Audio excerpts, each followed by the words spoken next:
दिनों सिनेमा और ओटीटी में कहानियां वही पसंद की जाती हैं जो कहीं ना कहीं रियलिस्टिक हो, या फिर आप बना दो केजीएफ और पुष्पा कि आपने कुछ अलग ही क्रिएट कर दिया, बट कहीं ना कहीं जो रियलिज्म है वो आजकल खूब पसंद किया जा रहा है। आप लोग भी इसी तरह की एक फिल्म लेके आ रहे हैं, नर्मदा स्टोरी। तो दो फिल्मी लोग मेरे साथ हैं, बड़ी देर से हम फिल्मों पे और बाकी चीजों पे जो है खूब सारी बातें कर रहे हैं। तो सबसे पहले तो क्या कहानी है, क्या मतलब जो ट्रेलर में मैंने देखा कि कुछ तलाश किया जा रहा है, क्या तलाश किया जा रहा है? पुलिस वाला खो गया है, उसको तलाश किया जा रहा है। तो और पुलिस ये वाला ही खो गया, पुलिस वाला ही खो गया, उसको तलाश किया जा रहा है। पुलिस आमतौर पे तलाश करती है, मैं पुलिस वाले को ही खोदूंगा। पुलिस वाले को खोदूंगा, यस। तो पुलिस वाले को तलाश है। और ये फिल्म अमित भाई कई मायनों में अलग है दूसरी फिल्मों से, क्योंकि इस फिल्म की जो मुख्य किरदार है वो एक रियल आईपीएस ऑफिसर हैं जी। तो इस वजह से बहुत चर्चा में फिल्म, काफ़ी वायरल हो गई अचानक से ये खबर। तो काफ़ी रिस्पांस मिल रहे थे हमको इस तरह के। कुछ लोगों को लगता था कि ऑन स्क्रीन कैसे होगा, जब ये सिर्फ खबर थी, ट्रेलर नहीं था। बट हमने तकरीबन 2.25 मिनट का जब ट्रेलर आया तो हमारे पास अभी तक तो काफ़ी लोग इम्प्रेसिव तरीके से, सिमाला प्रसाद उनका नाम है, तीसरा प्रोजेक्ट है, उनका तीसरा प्रोजेक्ट है। Yes yes. तो ऐसा नहीं है कि वो पहले हाँ पहले, बट बट काम जो एक होता है ना कि आप पहली बार पुलिस बनी और पहली बार एक मुख्य किरदार में आना बड़ी बात होती है, जहाँ पे, और सबसे बड़ी बात है कि मुख्य किरदार में जब आप हैं तो आपके सामने कौन है? आपके सामने 6 एनएसडी के दिग्गज हैं। एक रघुवीर यादव जी हैं, दूसरे मुकेश तिवारी जी हैं, इश्तियाक खान साहब हैं, अंजलि पाटिल हैं, इसके अलावा सदानंद पाटिल हैं, इसके अलावा और छठवां कौन है? आलोक दा, स्वर्गीय आलोक दा गुजर गए, एनएसडी के पूरी स्तंभ कहे जाते थे, थिएटर का बड़ा नाम है वो। तो इस तरह का सामना है उनका। तो उनका जो कलाकारों का जो गैंग है हमारा, वो बहुत ही बहुत स्ट्रांग है, बहुत स्ट्रांग है। वो पूरी फाइट थी। इनफैक्ट मैंने जब उनसे बात की कि ये सारी कास्टिंग इनके बीच में परफॉर्म करना है, तो एक बार उन्होंने भी हिचक गई कि नहीं, ये थोड़ा सा मुश्किल है मेरे लिए। सारे इतने परफॉर्मेंस जिनको मैंने देखा है हमेशा से, बचपन से उनके साथ, बट काफ़ी अच्छा एक्सपीरियंस रहा। और मुझे लगता है कि फिल्म अब तैयार है। फिल्म किस बारे में, मैं ज़रा सा थोड़ा सा आपको ज़रूर बताना चाहूँगा कि नर्मदा स्टोरी की जो कहानी है, वो कहानी पुलिस और पब्लिक के बीच एक रियल रिश्ता क्या होना चाहिए, उस कहानी के बारे में बात करती है। वुमेन पुलिसिंग की बात करती है कि हम लोग, मुझे लगता है कि पुलिसिंग की बात करते हैं, अगर आप एक सोचेंगे, एक पुलिस वाला, पुलिस वाली नहीं बोलते लोग, पुलिस वाला बोलते हैं। एक जहन में नहीं है लोगों के, लेकिन बहुत सारी औरतें हैं लाखों की तादाद में जो फोर्स में काम कर रही हैं, सर्व कर रही हैं, उसी शिद्दत से, उसी मेहनत से, उसी तरीके से जैसे पुरुष करते हैं। तो उनकी बात है। अलग अलग कैरेक्टर्स हैं कई सारे, एक लेडी कांस्टेबल है उसमें, सब इंस्पेक्टर है उसमें, तो कई सारे किरदार हैं। तो मुख्य रूप से ये पुलिस, महिला पुलिस और एक जनता के बीच एक ब्रिज है। एक ऐसी कहानी जो पुलिस की परतें खोलेगी, बट मनोरंजन मुकेश तिवारी जी थोड़ा हंसाएंगे उसमें, थोड़ा सा इश्तियाक जी थोड़ा डराएंगे उसमें। तो इस तरह की कई सारी चीज़ें देखने को मिलेंगी जो आपने ट्रेलर में देखा, दर्शकों ने भी ज़रूर देखा होगा ट्रेलर। तो मुझे लगता है कि एक नई तरह की बात शुरू होगी इस फिल्म के बाद।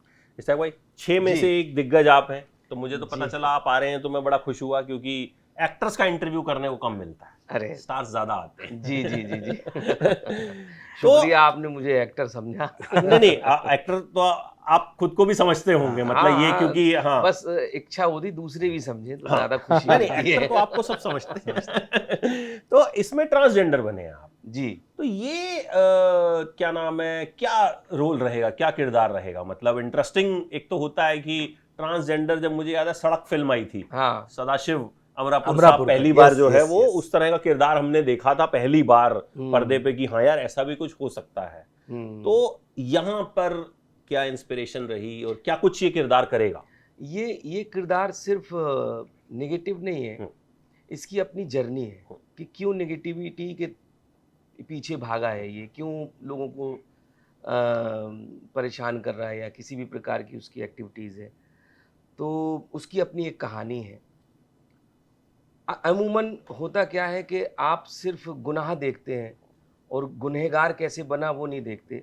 आसपास हम लोग गुज़रते हैं तो तालियां बजाते वो मांगते रहते हैं, आपके जहन में ये कभी नहीं आता कि इनके भी माँ बाप होंगे, ये क्या माँ बाप के साथ रहते हैं या इनके माँ बाप ने खुद इनको छोड़ा है जानबूझ के, अब इनका माँ बाप से क्या रिश्ता होगा, ये कभी कोई सोचता नहीं है।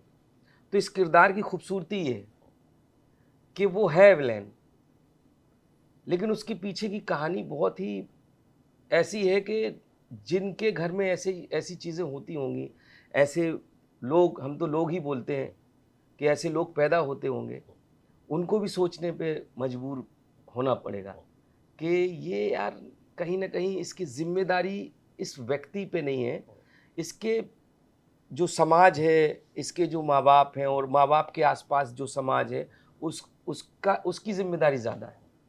और अगर वो सही हो जाए तो शायद ऐसा कुछ ना हो। अच्छा, आपने इससे पहले भी थोड़ा अलग तरह का सिनेमा जो है वो बनाया है, जी। रेगुलर जो एक टेम्पलेट होता है Right. उससे अलग हटके। राइट। तो जब एनएसडी के एक्टर्स के साथ काम करते हैं और जब बाकी लोगों के साथ काम करते हैं, क्या फर्क होता क्या है? देखिए अमित भाई, बहुत ही अहम बात है ये जो फ़र्क करना बहुत ज़रूरी है कि आजकल नई कंट्रोवर्सीज आप देख रहे हैं, आप फिल्म जर्नलिस्ट हैं, बहुत नज़दीकी से चीज़ों को देख रहे हैं। एक्टर्स के साथ क्या दूसरे लोगों के साथ जो एक्टर्स नहीं हैं, या आप नहीं तो क्या कर रहे हैं काम, तो खैर एक्टर वो भी कह जाएंगे, बट स्टार्स हैं, दूसरी चीज़ें संभालना बहुत मुश्किल है। ये बहुत बड़ी बात है। आपको ये समझना बहुत, मतलब एक निर्देशक ही इस बात को सबसे अच्छे तरीके से समझ सकता है कि सेट पे आर्टिस्ट को मैनेज करना सबसे मुश्किल काम है। आर्टिस्ट दिखाते भले ही हैं, अच्छे अच्छे आर्टिस्ट, ये मैं बिल्कुल ऑन कैमरा कह रहा हूँ आपके सामने, अच्छे अच्छे आर्टिस्ट इस बात को दिखाते हैं कि हम तो डायरेक्टर के वैसे हैं, चलते हैं, बट कोई नहीं चलता, कोई नहीं चलता, सब अपनी कहानी चलाना चाहते हैं। हम अपनी कहानी चलाते हैं बिकॉज हमारी मजबूरी है, हमने वो कहानी कंसीव की है, लिखी है, हम पूरी कहानी देख रहे हैं, बट मोस्टली एक्टर्स, मैं स्पेसिफिकली कह रहा हूं आपसे, वो अपनी चलाना चाहते हैं। तो एक्टर्स जो कलाकार हैं, जो आपने कहा कलाकार है, कलाकार तो फिर भी थोड़े संभल जाते हैं, उनको समझाना पड़ता है कि भैया ये डिमांड है, इस तरह से चलेगा, बट जो दूसरे लोग हैं वो तो अपनी कहानी पे लग पड़ते हैं, तो उनको सेट पे शूटिंग से ज़्यादा उनको समझाना बहुत मुश्किल होता है। इसी वजह से आप देखते हैं जो क्रिएटिव डिफरेंसेस आते हैं बहुत सारे, आपने देखे बहुत सारी फिल्में एक्टर्स छोड़ते हैं, स्टार्स भी छोड़ते हैं, नहीं करेंगे बिकॉज नहीं जमती उनकी, डायरेक्टर को लगता नहीं भाई फिल्म ऐसे बनेगी, वो कहते नहीं नहीं ऐसे बनाओ। ये बहुत बड़ा फर्क है, क्योंकि आप पूरे टाइम सेट पे लगे रहने के बावजूद आप पूरी तरीके से उनके पीछे पीछे भागना पड़ता है। नहीं इसको ऐसे करते हैं, वो आप बोलेंगे इस तरह से आके यहाँ बैठना है, बोले नहीं मैं इधर से आके बैठ जाऊंगा ना, पीछे से आपके। अब आपके दिमाग में कोई चीज है, निर्देशक ने सोचा है, आप मुझसे कह रहे हैं कि भाई आप यहाँ बैठिए, इसमें भी अगर ये फ्रेम अगर आप देखें, इसमें भी आपने सोचा होगा कि भाई निर्देशक को यहाँ रखते हैं, एक्टर को यहाँ रखते हैं, कुछ है। अब मैं बोलूँ नहीं मैं वहां बैठ जाता हूँ अमित भाई, तो ये एक ये जो प्रॉब्लम है बहुत बड़ी, और ये क्रिएटिव डिफरेंसेस वहीं आते हैं और वो दिख रहे हैं, जग जाहिर है, लोगों के बीच में बहुत प्रॉब्लम आती है, तो संभालना बहुत मुश्किल है खास तौर पे। और अब आज के दौर में एक निर्देशक के तौर पर मैं समझता हूं कि ये काम बहुत मुश्किल होता जा रहा है। निर्देशक का काम मैनेजर का बहुत ज्यादा हो चुका है, बहुत ज्यादा मैनेजमेंट उसको करना पड़ता है, इसमें कहीं कोई शक नहीं है, और सब लोग जानते हैं इस बात को अच्छे से। ये लेकिन दिख भी तो रहा है ना, तभी तो फिल्में हमारी उतनी उस हिसाब से नहीं चल पा रही, एग्जैक्टली, हाँ नहीं चल पा रही, बिल्कुल। सिनेमा की गिरावट की बहुत बड़ी वजह ये है कि मैनेजिंग, मतलब पूरा दिमाग लगाना पड़ता है कि अच्छा वो शॉट हो गया, टाइम अब आ ही नहीं रहे, अब उनके मेकअप में 1 घंटा और लगेगा, या फलाने में 1 घंटा लगेगा, मुझे चाहिए कि नहीं मेकअप थोड़ा कम कर लो, बट उनको उसी तरह से करना है बिकॉज शी और जो भी है उनको अच्छा लगना है, अच्छा दिखना है। तो ये एक मेजर चीजें ना बहुत घेर रही हैं, इसको बाधित कर रही हैं। जो देखा जाए ना टेक्निक, जो आप देखते हैं छोटे शहर की कहानियां भी नहीं आ पा रही, बहुत सही तरीके से निकल के आ रही हैं, बट वो और अच्छी हो सकती हैं। हम कंटेंट में इतने रिच है कि हम वर्ल्ड में compete कर सकते हैं, बट हम कर नहीं पा रहे हैं। ये सच्चाई है, ये तो दुनिया देख रही है कि हम इतने बड़े होके भी, हमारी इंडस्ट्री इतनी कमाल के होके भी हम वर्ल्ड पे नहीं तो बहुत सारी चीजें हैं, और यही वो वजह है जो मैंने आपसे कहा कि क्रिएटिव डिफरेंसेस ज्यादा होते हैं, संभालना मुश्किल होता है। तो इस वजह से मुझे लगता है एक्टर्स को हैंडल करना थोड़ा फिर भी आसान है कि आप उनसे बताएं कि भाई ये कहानी है, इस तरह से चलना है। भाई जब ये अक्सर मेरे दिमाग में सवाल आता है कि जब कोई बढ़िया एक्टर होता है जिसको पता है मुझे एक्टिंग आती है, एक्टर को पता होता है कि मुझे आती है या नहीं आती है, अंदर से तो पता होता है, बाहर वो भले ही मतलब चेले चपाटे बोलते रहे या कुछ भी बोलते रहे, पर जब आपके सामने कोई घटिया एक्टर आ जाता है, या मतलब है भाई वो डायरेक्टर की भी मजबूरी है और आपकी भी मजबूरी है, आप तो एक्टर हो, आपको तो थोड़े ही कि इस कैरेक्टर कैसे हैंडल करना है, ये मेरे दिमाग में कई बार सवाल आता है। क्योंकि हाल में मैंने एक वेब सीरीज देखी, उसमें दिग्गज एक्टर थे, दिग्गज मतलब तो मैं नाम नहीं लूं, दिग्गज, और उनके सामने दुनिया का सबसे घटिया एक्टर, और वो उन्हें डांट रहा था, ठीक है। तो तब मैंने सोचा कि यार जब ये मिलेंगे ना तो इनसे पूछूंगा कि कैसा महसूस हुआ था। ये क्या होता है कि जब आप एनएसडी से निकलते हैं और जाते हैं तो आपको दुनिया बेवकूफ़ लग रही होती है, आप इतने घमंड में आ जाते हैं क्योंकि इतनी पढ़ाई की हुई होती है, तो आपको मालूम होता है कि सामने वाला जो है उतना पढ़ा लिखा नहीं है, वो जानता नहीं ग्रोथोवस्की क्या है, स्टेनिस्लावस्की क्या है, तो थोड़ा अलग एक एक्सपीरियंस होता है, चिढ़ जाते हैं आप, थोड़ा मुंह बनाने लगते हैं, डायरेक्टर से बोलने लगते हैं। तो ऐसा पहले हमारा भी था। उसके बाद मैंने बच्चन साहब के साथ काम किया, तो उन्होंने, क्योंकि उनके सामने जब मैंने काम किया तो जाहिर सी बात है वो हमारे लिए बड़े, लेकिन ये महसूस किया हमने कि जिस तरीके से उन्होंने मेरे साथ व्यवहार किया, वो व्यवहार मुझे ना ये समझाने में सफल रहा कि जो सामने वाला है उसकी उतनी ही सोच है, उतनी ही समझ है, तो तुम समझदार हो इसका मतलब ये नहीं कि वो बेवकूफ़ है, वो जितना है उसको एक्सेप्ट करो। तो उसके बाद से फिर हमारी जो है सोच जो है वो बदल गई। नहीं, ये एक अलग आपने हाँ। सवाल का जवाब दिया। नहीं, मेरा सवाल ये है कि जब सामने कोई घटिया एक्टर होता है तो वहां मैनेज करना कितना मुश्किल होता है? लगता है यार मेरे परफॉर्मेंस पे भी असर पड़ेगा। नहीं, वो इसलिए नहीं पड़ता है, उसका कारण है, नाटक में पड़ सकता है, फिल्म में नहीं पड़ता है, क्योंकि फिल्म क्या होती है कि टेक्निकल माध्यम है। तो होता क्या है कि अगर उसने कुछ गलत बोल भी दिया मास्टर में, तो आप मास्टर में तो हो सकता है गलत हो जाए, लेकिन जब क्लोज में आते हैं तो आप वो सुधार लेते हैं।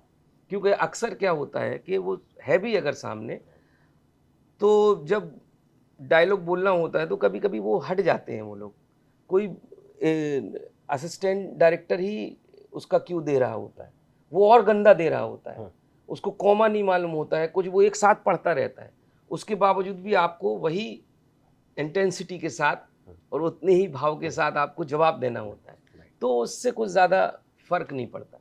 हाँ, ये है कि परेशानी होती है, लेकिन वो एक्सपीरियंस के बाद शायद जो बड़े लोग हैं जिन्होंने काम किया है, शायद यही होता होगा कि उनका एक्सपीरियंस हो जाता होगा तो ज़्यादा फर्क पड़ता है। नाटकों में पड़ सकता है।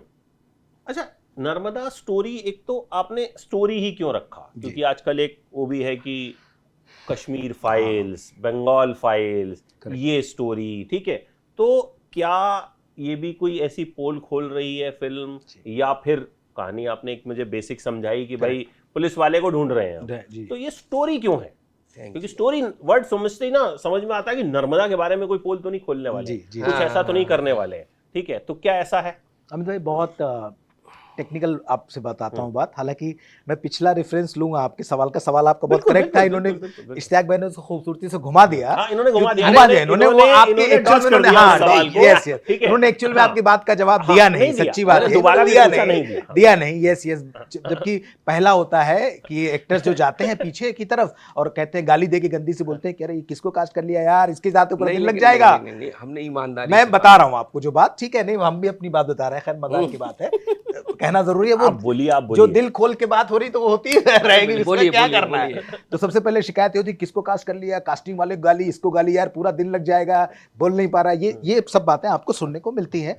और अमित भाई का एक रेफरेंस और कॉन्टेक्स्ट है, इसलिए बात करना जरूरी है उस पर। हाँ, बिल्कुल। वो जहां से आ रहे हैं, जहां से प्रश्न निकाल के लाए, उस प्रश्न का जवाब दर्शक चाहते हैं, क्योंकि आजकल मीम बन रहे हैं भैया, इस पे पूरी की पूरी एक अलग तरह के चीज है। यस, बिल्कुल है, क्यों नहीं, उसके बाद में बात कर लेंगे, आपको बता देंगे, लेकिन ये एक्चुअल लोगों के मन का सवाल है। यस, ठीक है, करेक्ट, ही इज राइट, बिल्कुल सही कह रहे हैं वो। तो खैर, तो मैंने यही कहा कि वो खूब गालियां होती हैं, गाली गलौज होता है भयंकर तरीके से, लेकिन जो भी मजबूरी की वजह से वो कास्टिंग होती है, वो मजबूरी उस थ्रेड को पकड़े हुए आगे बढ़ते रहती है। थोड़ा सा मैंने ऐड ऑन कर दिया बतौर निर्देशक। खैर अमित भाई, इसमें भी एक टेक्निकल पेच है जो आपने पूछा ना कि नर्मदा स्टोरी क्यों है, बिल्कुल सही बात है। प्रॉब्लम क्या थी कि हम नर्मदा टाइटल चाहते थे पहले, बट वो अवेलेबल नहीं था, हमारे साथ एक प्रॉब्लम थी। अब नाम तो हमको चुनना है, बिकॉज नर्मदा के साथ क्या था कि कई लेयर्स में कहानियां चलती हैं। तो रघुवीर यादव जी, उनकी पत्नी जरीना वहाब है, उनकी बेटी है जो कि एक IPS ऑफिसर जिन्होंने निभाया है रोल। तो बेसिकली वो एक नर्मदा एक्टिविस्ट है, जरीना वहाब का जो कैरेक्टर है, और उनको जिंदा जला दिया जाता है। एंड देन जो रघुवीर यादव, और वो इतनी नर्मदा से उसको इतना प्यार है कि वो अपनी बेटी का नाम नर्मदा रखती है, उसके बाद उसको जला दिया जाता है। रघुवीर यादव को नफरत है पुलिस से, कि पुलिस को देख के उनको लगता है कि मेरी बीवी को ये लोग नहीं बचा पाए, जबकि उन्होंने पहले से टिप दे दी थी कि भैया मेरी बीवी पे अटैक हो सकता है, माफिया हैं, गूंज से वो कह रहे हैं हम जिंदा जला देंगे, और जिंदा जला देते हैं ब्रूटली।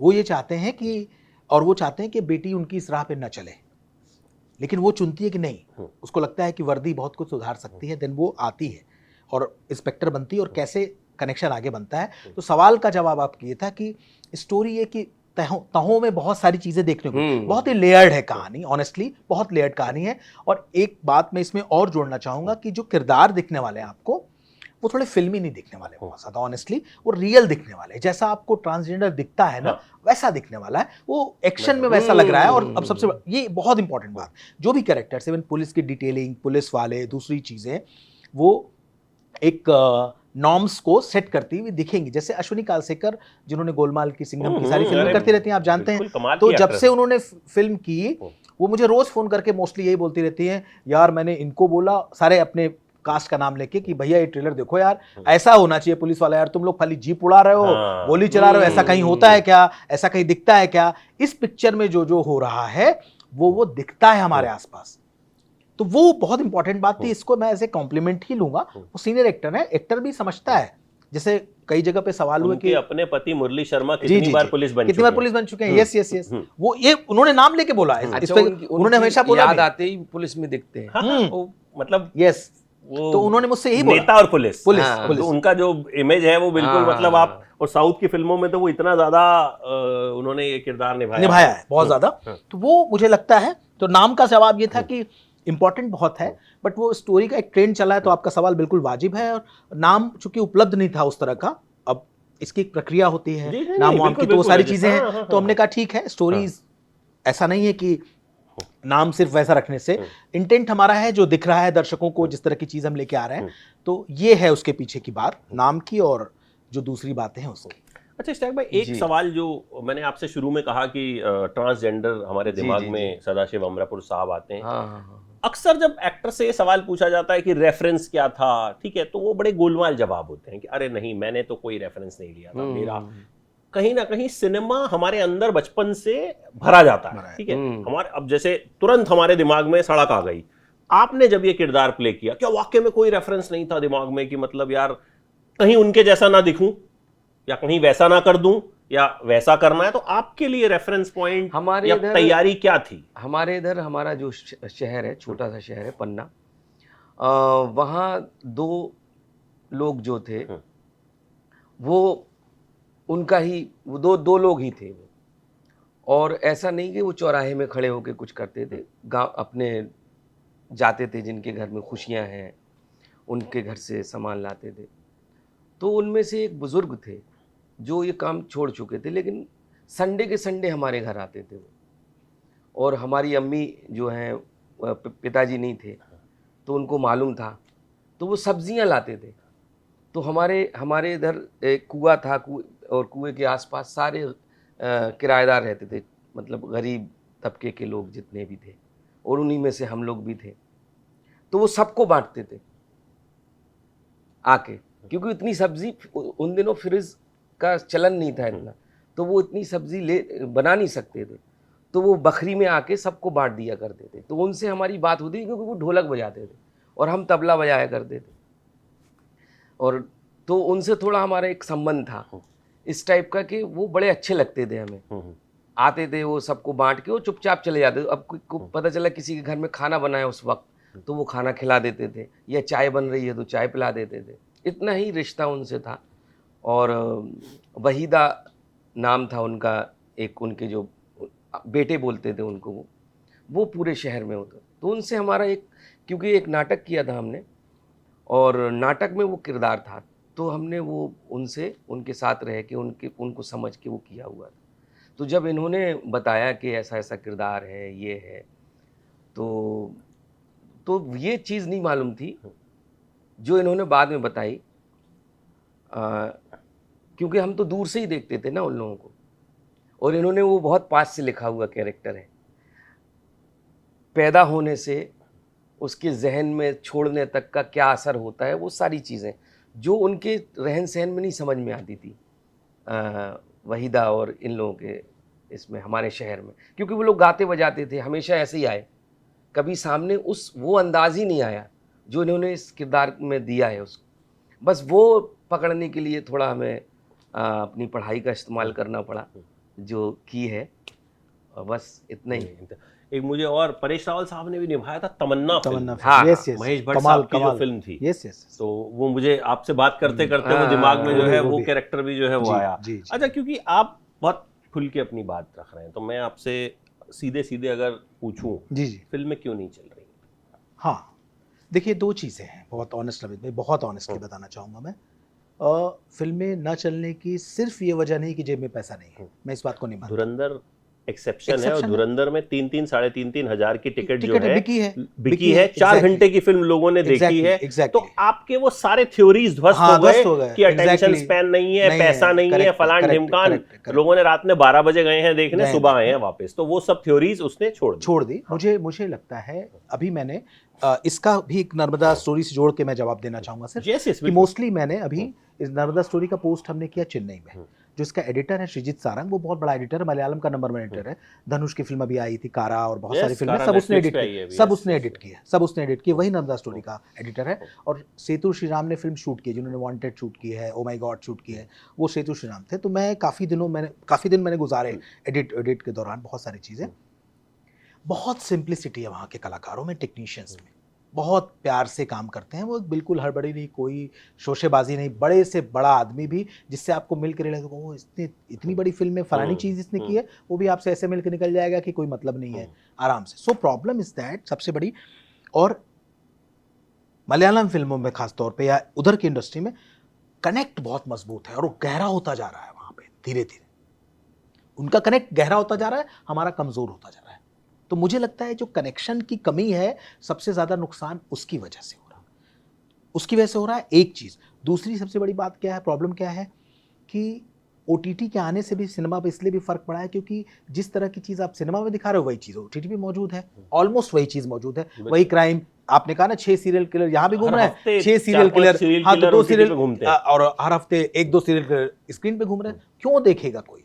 तो जब तक कुछ कॉन्टेक्स्ट अलग नहीं होगा, रेफरेंस अलग नहीं होगा, चीज़ें अलग नहीं होगी, कनेक्शन मजबूत नहीं होगा, तो लोग कैसे आएंगे? वो बहुत बड़ा है, मुझे लगता है यही बात, कि अगर आप out of the box idea चीज़ें लेके आते हैं जो कि समाज में, उस समाज, नॉर्थ इंडिया की बात मैं खास तौर पे कर रहा हूँ, हिंदी पट्टी या दूसरी और भी जगहों पे जहाँ पे ज़्यादा बूस्ट की ज़रूरत है, जहाँ से पहले बहुत कलेक्शन होता था, नहीं हो रहा है, कम हो रहा है, उनको कनेक्ट करने की ज़रूरत है, मुझे लगता है ज़्यादा, उनकी कहानियाँ कहने की ज़रूरत है ज़्यादा, उसका ट्रीटमेंट उस तरह का हो जैसा और भी चीज़ें अलग होना चाहिए। मुझे लगता है ना कि कोई भी चीज़, हालांकि ये भी एक बात है कि कोई भी चीज़ चल जाती है, लोग हमेशा उसका उदाहरण देते हैं, बट ऐसा नहीं कि कोई भी जो चल जाती है उसके आसपास की चीज़ बनाई नहीं जा सकती। बहुत सारी चीज़ें हैं जो बनती हैं एक टेम्पलेट सेट करके, हम लोग खुद कई बार करते हैं कि भाई इसकी पब्लिसिटी या ये जो पोस्टर फलानी का रेफरेंस लो, फलानी चीज़ करो, तो वो कोई बड़ी बात नहीं है। बट मुझे लगता है कि कनेक्शन कमज़ोर हुआ है, उसके पीछे 1000 वजह हैं, और छोटी छोटी बहुत सारी जो चीज़ें हैं वो मिस हो रहा है, और उसकी वजह से मिसफायर हो रहा है। थिएटर में पब्लिक नहीं है। एक इश्तियाक भाई, आपसे भी इस बात का जवाब चाहूंगा, आपसे भी अब एक चीज ये भी कही जा रही है कि ओटीटी भी सैचुरेट हो गया है, ठीक है, तो आपको लगता है ऐसा?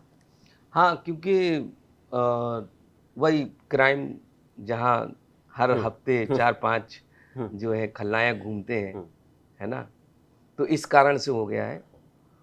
ये मेन कारण यही है।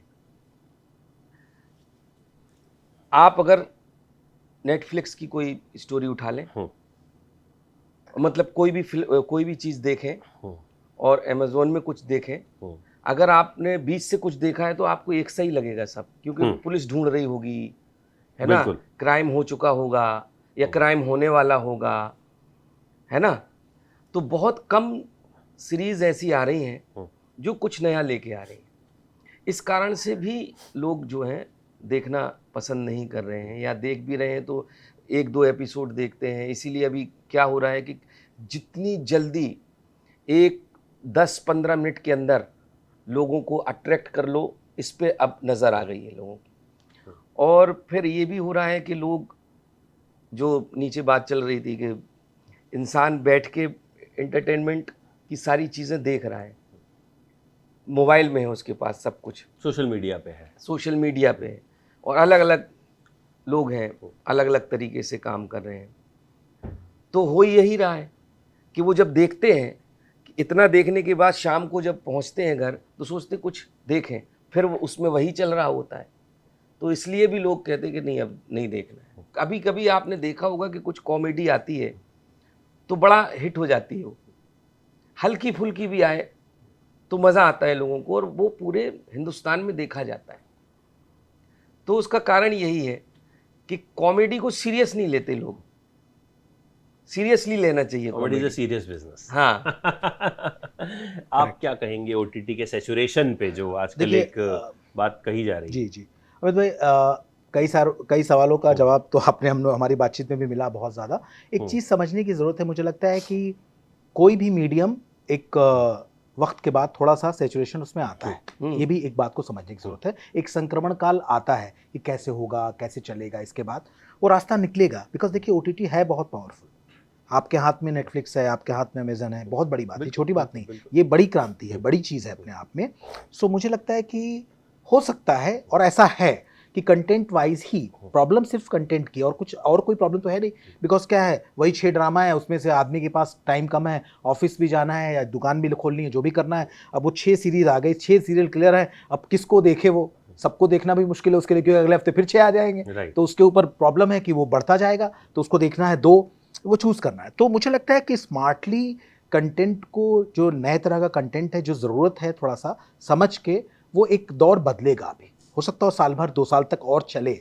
मैं ऐसा नहीं कह रहा हूँ कि एक दिन में कोई चीज़ खत्म नहीं होती, एक दिन में कोई चीज़ उड़ती नहीं है। एक समय सिनेमास को लेके कहा जा रहा था धुरंधर और 2-3 और अच्छी फिल्मों ने परफॉर्म किया, ऐसा नहीं सिर्फ धुरंधर ही चली, बिकॉज धुरंधर तो मैसिव फिल्म थी भी, उसके पीछे उतनी बड़ी पब्लिसिटी थी, स्टारकास्ट थी, शूटिंग का बजट था, वो सारी चीज़ें थी। ऑब्वियस सी बात है, जो चीज़ आप 100 रुपये में बनाओगे वो तो 200 रुपये चाहोगे ही ना, आप 300 रुपये चाहोगे ना। लेकिन अगर कोई चीज़ 1 रुपये में आपने बनाई है, वो 10 कमा रही है, तो उसकी भी आपको तारीफ करनी पड़ेगी कि भाई 1 रुपये में बना के 10 कमा लिया, तो वो तो धुरंधर से बड़ी हिट है। बिल्कुल 5 गुना नहीं, उसने 10 गुना कमाया। सो मुझे ये लगता है कि थोड़ी स्ट्रेटजी बदलेगी। वो जो हम चर्चा कर रहे थे कि फेवरेटिज्म है, कि ये कंटेंट है उठा के डाल दो, फलाना कंटेंट है उठा के कर दो, तो अच्छे कंटेंट भी इंतजार कर रहे हैं। तो मुझे लगता है कि चूंकि इतना दबाव बढ़ जाएगा, बिकॉज पब्लिक है मेन, दर्शक है मुख्य, अगर वही नकारने लगेंगे, समीक्षक मना करने लगेंगे, इरिटेट होने लगेंगे, तो भाई चाल तो आपको बदलनी पड़ेगी अपनी। तो मुझे लगता है कि वो टूटेगा। और ये सिर्फ एक फेज की दिक्कत है, जो सिनेमा में भी, थिएटर में फेज आया कि अब कुछ नहीं हो सकता, शट कर दो, बंद कर दो, सिनेमा हॉल तो रेस्टोरेंट बन जाएंगे, वहाँ पे खाना होगा, बर्थडे पार्टीज होंगी। बट वापस धीरे धीरे चीज़ें ट्रैक पे आ रही हैं। तो हर समय में हर कला के क्षेत्र की एक अलग अलग मजबूरियाँ होती हैं फेज की। मुझे लगता है कि वो फेज है, अभी कहीं कुछ होने वाला नहीं है। थोड़ा सा एक ऐसा बूम आएगा, फिर आप बैठ के बोलेंगे कि यार ओटीटी ने क्या चाल बदली है, और अब देखिए दर्शक जुड़ रहे हैं, इसके 25 करोड़ व्यूज, इसके 30 करोड़ व्यूज। तो मुझे लगता है अभी वही वक्त है। अब जाते जाते नर्मदा स्टोरी रिलीज कब हो रही है और क्यों दर्शकों को देखनी चाहिए, जल्दी से अगर आप इस चीज़ को भी बता दें। 12 जून को हम लेके आ रहे हैं फिल्म अपनी, द नर्मदा स्टोरी। दर्शकों को फिल्म इसलिए देखनी चाहिए कि आपने पुलिस बहुत सुना है, बट इस बार क्या वादा ये है कि एक आईपीएस ऑफिसर ने इंस्पेक्टर का रोल निभाया है। तो जिसको भी पुलिस की फिल्मों में रुचि है, देखना समझना है, और रियल पुलिस, रियल घटनाएं जो आपके आसपास हो रही हैं, जैसा है उसको एक कॉमेडी में एक अच्छे कैरेक्टर्स हैं। रघुवीर यादव जी भी देखने को मिलेंगे, मुकेश तिवारी भी देखने को मिलेंगे, अश्विनी कालसेकर भी। तो बहुत सारा एक पैकेज है टोटल, जो मुझे लगता है कि देखने के बाद आप कुछ सीख भी पाएंगे, बच्चे भी आपके कुछ सीख पाएंगे। तो मुझे लगता है कि जो मैसेज है वो बहुत ज़रूरी है। रघुवीर जी का एक डायलॉग है, मैं उसमें ज़रूर कहना चाहूँगा कि मुकेश तिवारी को समझाते हुए कहते हैं लास्ट में, जब वो पस्त हो जाता है इस बात को लेके कि वो समझता है कि पुलिसिंग जो है ना, वर्दी है, वो धौंस जमाने के लिए, कोई फ़र्क नहीं पड़ता कि इसका काम हो, मैंने जिम्मेदारी थोड़ी ली है। वो ये कहते हैं उससे कि ना, पुलिस का जो परिवार होता है ना, वो पुलिस नहीं होती, सिर्फ जनता होती है, पब्लिक के लिए। ड्यूटी पब्लिक की है, ये प्रॉपर्टी पब्लिक की है, आप नहीं, ये उतर गया, काम खत्म। तो आपको समझना पड़ेगा। तो एक फिल्म एक ब्रिज है, जिससे हम आप बहुत सारे लोग जो चाहते हैं कि ये चीज़ बदले समाज में, ये चीज़ हटे, उसको कमी को, उस ब्रिज को बनाने के लिए आ रही है फिल्म। 12 जून को आपके नज़दीकी सिनेमाघरों में प्लीज़ ज़रूर देखिएगा, और मैं भी जरूर देखूंगा और फिर आपको बताऊंगा। जरूर बिल्कुल। हम थैंक यू सो जी मच। जी जी, आपका बड़ा शुक्रिया मजा आया अमित आपसे भाई। बातचीत बस करने मैं में। दर्शकों के सामने कह रहा हूँ, मैं चाहता हूँ आप खुले दिल से समीक्षा करें। हाँ। इतना भी कोई बात नहीं है, मैं बिल्कुल खुले दिल यस से ही यस करूंगा। वो करेंगे, मैं बिल्कुल, बिल्कुल खुले ताकि दिल वो से करूंगा। एक बहुत बड़ी बात है। क्योंकि देखिए, आप जैसे समीक्षक आज 10 साल 15 साल बाद फिर वो भी बहुत बड़े हो जाएंगे। तो बहुत अहम है कि वो सिनेमा की धारा को ट्रैक पे लाना। मास्टर जी आप ही हैं, डंडा आप ही को मारना है, लाके सही करना है। ठीक है, डंडा नहीं, हम तो चाहते हैं अच्छा सिनेमा अच्छा बने, ताकि सिनेमा अच्छा देखें, जी, जी। हाँ, ताकि लोग क्यों देखें। किसी की बुराई करनी बुराई और क्यों करनी। किसी की नाराजगी मोल करेक्ट लेनी। करेक्ट। और अच्छा सिनेमा बनेगा तो मजा भी मजा आता है, आए, अपना मजा टाइम इन्वेस्ट करने में यस मजा आता है। यस। तो 12 तारीख को नर्मदा स्टोरी मैं भी देखूंगा, आप भी देखिएगा। And thank you so much. Thank you so much, thank you so much. खुले दिल से आपने अपनी बात रखी। इसहाक भाई मजा आया आपसे बात करके, कुछ बातों पे आप बचे, लेकिन कलाकार ऐसे ही होते हैं, ज्यादा पंगे लेते नहीं है, ठीक है। ज्यादा पंगे लेते डायरेक्टर लोग जो हैं वो फिर भी थोड़े ले दबाव लेते होते हैं। दे ले। तो इनका तो हमें लगा किसी एक स्टार ने अच्छे से तपाया है इनको। नहीं, इतने वो गुस्से में आज है आप ये। बैठे थे तो अब इनको मैं अलग से बिठाऊंगा किसी दिन। नहीं, हमने नहीं थमाया। और फिर एक जबरदस्त हम पॉडकास्ट करेंगे जिसमें जो है खूब जो है बिल्कुल, बिल्कुल, अरे आग पेट्रोल और वो सब हाँ, काम किया बिल्कुल, है। तो है, ये निकल ये के आना बिल्कुल मेरे चाहिए। टाइप के इंसान हैं जो मतलब बोलते हैं और खुल के बोलते खुल हैं। के बोलना चाहिए, बिल्कुल 100%। बिल्कुल बिल्कुल। थैंक यू सो मच भाई। Thank you फिलहाल so much, Narmada thank you so story पे फोकस करते हैं, Yes, प्लीज yes, देखिएगा। जी, जी, जी। बिल्कुल, Thank you. Thank you so चलिए। Much, thank you so much.